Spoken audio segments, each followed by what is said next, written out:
Se dio uno de los alegatos finales, del juicio contra Ollanta. Veamos.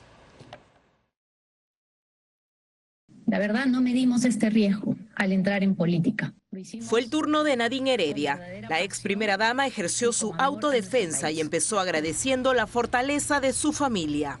Estos más de 15 años en los que mi persona y mi actividad política, personal y familiar ha sido escandalosa y morbosamente perseguida. Durante los alegatos de clausura en el juicio oral por el delito de lavado de activos, negó haber recibido dinero de Venezuela o Brasil. Señores, nunca recibí dinero del gobierno de Chávez en Venezuela, ni del presidente Lula en Brasil, o de alguna empresa brasileña. No existieron valijas diplomáticas transportando dinero para la campaña del 2006 o del 2011. Cuestionó las versiones de los dos colaboradores eficaces. Dijo que buscan cobrar venganza por disputas que mantuvieron con el expresidente Ollanta. Heredia enfatizó que nunca ostentó un cargo público, por lo tanto no tuvo ni despacho ni remuneración del Estado. No existe, por lo tanto, desbalance patrimonial. Lo que ha existido, y ustedes mismos han podido ver, es un pésimo análisis pericial de la Fiscalía. La jueza Naica Coronado anunció que la decisión final se posterga hasta el 15 de abril, advirtiendo que se trata de un fallo complejo. Sobre todo por el tema del cruce de información que estamos realizando para la decisión final, que será anunciada el martes 15 de abril a las 9 de la mañana. La sentencia contra Ollanta, su esposa y otros acusados estaba inicialmente prevista para el 8 de abril. Bueno, se posterga una semana la decisión final en el caso de Ollanta y Nadine Heredia. Y está con nosotros el abogado del Partido Nacionalista, David León. Buenas noches, bienvenido. Muchas gracias, Diana. Un gusto siempre estar aquí. Bueno, hemos escuchado, hemos visto el alegato final de la señora Nadine Heredia y a mí me ha llamado la atención una frase de la señora al momento del cierre de su alegato. Ella dice que pide una decisión humana. ¿Por qué no pedir una decisión justa cuando lo que se busca es la justicia o hay un intento de aquí de una estrategia de victimización? No hay una idea subliminal aquí de querer tergiversar a la justicia. La propuesta de la defensa, de todas las defensas, incluida también la señora Nadine, es que se haga una decisión justa. Pero cuando se habla de la humanidad, se habla en el sentido de interpretar de buena fe, sanamente las pruebas, sin prejuicios, sin sesgos o en función a la bulla o el ruido que pueda haber en el balcón. Bueno, pero todas las decisiones son humanas. Bueno, en términos filosóficos así es. Todas las decisiones son humanas, porque cuando uno dice pide una decisión humana, ¿quiere decir que ya perdió la esperanza en la justicia? Porque no. Claro, cuando uno cuando está en un juicio pide justicia. Al contrario, lo que he escuchado también de su expresión y lo que se ha visto en el juicio es que más bien se han enfrentado en el proceso a la acusación con las armas que le brinda la ley. Es decir, ha presentado pruebas, han presentado argumentos, hemos invocado las leyes del país. Entonces se ha peleado en el terreno limpiamente. Eso se hace confiando precisamente en que la justicia hará un trabajo imparcial. Ella dice, o ha dicho hoy día en su intervención, que no midió el riesgo al ingresar a la política y que tanto ella como su esposo construyeron un partido desde abajo. Pero cuando uno entra a la política, entra con todos los riesgos porque uno sabe que se enfrenta a una exposición pública, por decirlo menos. Entonces, que uno diga no mida los riesgos podría tener otra interpretación, ¿no cree? Todos tienen derecho a interpretarlo desde su perspectiva personal, todos tienen el derecho a la opinión. Pero esta frase lo ha mencionado explicando el contexto en el que nacieron las primeras acusaciones. Y es un asunto que también ha salido en el juicio, en las pruebas, que las primeras acusaciones o los primeros señalamientos surgieron en contextos de campaña electoral, donde, como bien sabes tú, mejor que yo, por la actividad periodística con partidos políticos, a veces estas campañas políticas suelen ser muy aguerridas, incluso de sindicaciones, a veces verdaderas, a veces falsas, para desprestigiar al rival. Y esto puede cobrar una magnitud tal que puede terminar tergiversando datos, informaciones, hechos, incluso amedrentando testigos que pueden ya terminar cambiando sus versiones en el tiempo. Estas son, entiendo yo, desde su perspectiva personal, cuando fundaron el partido en ese año, entiendo que esto es lo que ellos en su momento no avisoraron, ¿no? Que la campaña podría ser tan aguerrida que podría arrastrar incluso a sus familiares injustamente. Bueno, pero ella dice que no recibió dinero ni de Venezuela ni de Brasil. Entonces aquí viene otra vez la discusión de la que ya hemos hablado también con usted, es que ella niega haber recibido dinero. El colaborador eficaz Martín Belaúnde Locio da detalles de recojo de maletines, incluso dice el color del maletín que buscó en la Embajada de Venezuela la señora Birly Torres. Entonces da una serie de detalles, ¿no?, que tendría la señora que refutarlos. ¿De qué manera? Porque son las dos versiones. Mire, le voy a mostrar un detalle nada más del juicio para que comprenda por qué es que las defensas, nosotros estamos señalando que él miente. Uno de los aspectos de su declaración, también con detalles, es el extremo en el que él dice que Jorge Barata, Simón Barata, le entregó dinero a él en el año 2006. Que le entregó dinero en el año 2006 para la campaña. Y él ahí también da detalles. Me entregó de esta manera y esta otra. Simón Barata, cuando declara, él desmiente eso tajantemente. Él dice, eso es falso. Yo ni siquiera lo conozco, dijo. Ahora, con este detalle yo pregunto, a pesar que brinde detalles de la entrega de dinero y se mueve barata, ¿eso significa que es cierto?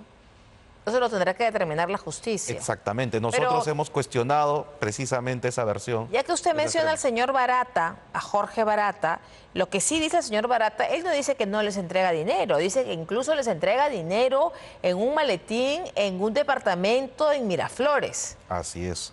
Es la versión... Una cosa es que él diga no le entregué a Martín Belaúnde Locio y otra cosa es que él diga sí le entregué a Ollantumala en un departamento de Miraflores, lo describe, en un departamento pequeño, de antes de casarse. Entonces, sí hay una entrega dada por Barata. Hay que partir de dos premisas. La primera, cuando me refiero a Martín Belaúnde me refiero a la campaña 2006, porque ese es el contexto en el que él habla. Cuando usted menciona la entrega en maletines, es en el año 2011, en la campaña de 2011. Y él menciona esto, en estos detalles que usted dice. Él dice, es el señor Gilberto da Silva el que me manda personas a mi oficina con maletines para entregarme el dinero. Eso es lo que dice Simón Barata. Incluso dice, Gilberto da Silva, él está encargado y él sabe. Lo que hizo la Fiscalía para comprobar esta versión es llamar a Gilberto da Silva y le toman la declaración y le preguntan, ¿es cierto lo que dice Barata de que tú enviabas a una persona con maletín? Y Gilberto lo desmiente y dice, no, eso no sé por qué dice eso. Está en la declaración, está en las pruebas. Bueno, son bastantes versiones, pero que se van, usted es el abogado del Partido Nacionalista, evidentemente, pero también hay otras versiones y la señora no podrá negar, aunque dice que se siente ofendida. Dice que se siente ofendida de que hayan dicho que se simuló un contrato de trabajo. ¿Se acuerda usted de Soluciones Capilares? Claro, y luego todo Graf, que es un, digamos, lavado de activos en el caso de Soluciones Capilares, de formar una empresa supuestamente con el dinero que había quedado de la campaña. Claro. El hecho de que los contratos sean o no sean simulados es una acusación que sostiene la Fiscalía en base a una declaración de Martín Belaúnde. Más que eso no hay ninguna otra evidencia. Lo que se ha cuestionado de la validez o la credibilidad... ¿Qué trabajos puede presentar la señora Nadine Heredia por ejemplo, de Soluciones Capilares? ¿Qué tipo de consultorías le hacía? Los ha mencionado en el proceso, los ha demostrado. Hay un informe de la señora que hizo tal y cual consultoría de comunicación para la empresa llamada Soluciones Capilares. En el proceso está, en el proceso se actuó y es más...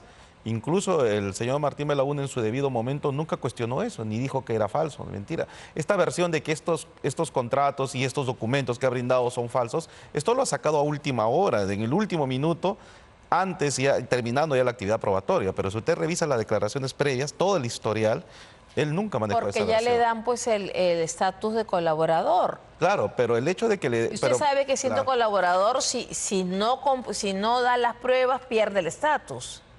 Ese es el problema de no corroborar la versión. Cuando él se designa aspirante a colaborador, él se compromete a presentar las pruebas. Este señor ha estado como aspirante a colaborador casi 5 años. 5 años sin que la justicia la fiscalía haya podido cerrar su caso. Cuando llegamos al juicio, él sigue siendo aspirante, o sea, no cierra.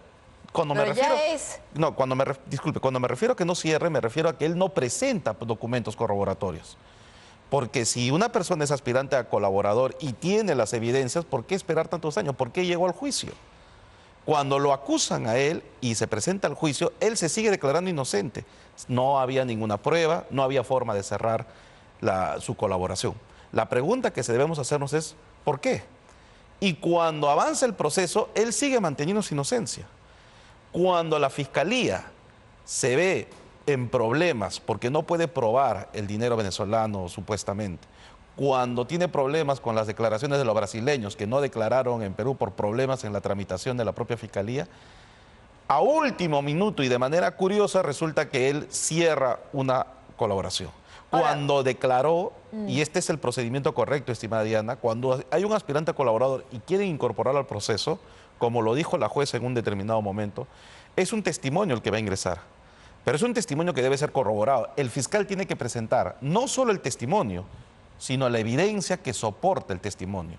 Ahora, Usted es un aspirante, va a declarar como aspirante, y estas son las pruebas que supuestamente ha corroborado. Esas pruebas nunca aparecieron en el juicio. Pero también es cierto, doctor, que aquí hay una defensa política, porque va a ser complejo, como ha dicho la jueza, definir esos aspectos, pero la señora Nadine Heredia habla de sentencia humana, que no medían las consecuencias de meterse en política, que habla de que Martín Belaúnde está, digamos, molesto y es una venganza porque lo extraditaron. Habla el señor Humala de que hubo una persecución política desde que dejaron el gobierno. Entonces, su defensa en un juicio es una defensa política. Ella ha manifestado... De ambos, ¿no? Ella ha manifestado su sentir, su parecer, porque la última palabra consiste en una expresión personal hacia los jueces. Es la última palabra que tiene un acusado ante un juez, expresar lo que siente. Pero si usted revisa todo el proceso... Pero ese no es un juicio político. Exactamente. Si usted pero revisa... ellos le están tomando una defensa política. En realidad ellos en el juicio han afrontado un juicio legal, jurídico. Si usted revisa todo el proceso, de principio hasta el fin... En el proceso ni las defensas ni los acusados han politizado esto. Ni siquiera a través de medios de comunicación. Lo que hemos visto en las últimas 2 semanas, sí. Lo que ha pasado en las últimas 2 semanas es que los acusados están manifestando su última palabra, su visión, su percepción del proceso. Pero el juicio se mide por todo el desarrollo, por la actuación de las pruebas, etc. Y ahí hemos respetado la ley, el Estado de Derecho, hemos presentado las pruebas de defensa necesarias, confiando en la imparcialidad de los jueces. El día 15 se ha postergado para el 15 de abril, el principio iba a ser el 8. Así es. La sentencia ahora se ha postergado 7 días porque es un caso complejo, así lo ha dicho la jueza Naico Coronado. Naico Coronado. Sí, entonces, ¿qué están esperando ustedes? Porque sin duda es un tema complejo que va a marcar un precedente en la justicia. Así es. Del tema de lavado de activos. Nosotros confiamos en que la justicia va a revisar las pruebas con imparcialidad. Este asunto de que sean los jueces verdaderamente imparciales y que evalúen las pruebas sin sesgos y sin prejuicios es muy importante para la sociedad, para el Estado de Derecho y para todos los procesos en general. O sea, en un proceso judicial solo deben trabajarse las pruebas fríamente. Y yo entiendo que hay mucha perspectiva y mucha expectativa sobre esta decisión, pero es una perspectiva y una expectativa en qué tan justa es la justicia, claro, qué tan imparcial van a ser los jueces. Lo que pasa es que esto se circunscribe en el tema de los aportes de campaña, pero también hemos visto a lo largo del gobierno que no viene a cuento, porque este es un tema como, por ejemplo, las agendas de la señora Nadine, que las han querido anular como prueba, como cuando se han cruzado la información de las anotaciones de la señora, se correspondía con la realidad que se veía en ese momento en su gobierno. No es tanto así. Se ha intentado cuestionar, dice usted. Claro, es cierto que se ha cuestionado, se cuestiona y se mantiene el cuestionamiento, porque estas agendas fueron en principio manipuladas por diferentes personas. Estuvo en manos de terceros durante casi 8 meses. Viajaron a Europa y los documentos aparecieron mutilados, tergiversados, trastocados. Ese es tema de otra conversación, Claro las agendas de Nadine Heredia. Claro Muchísimas gracias, doctor. A usted.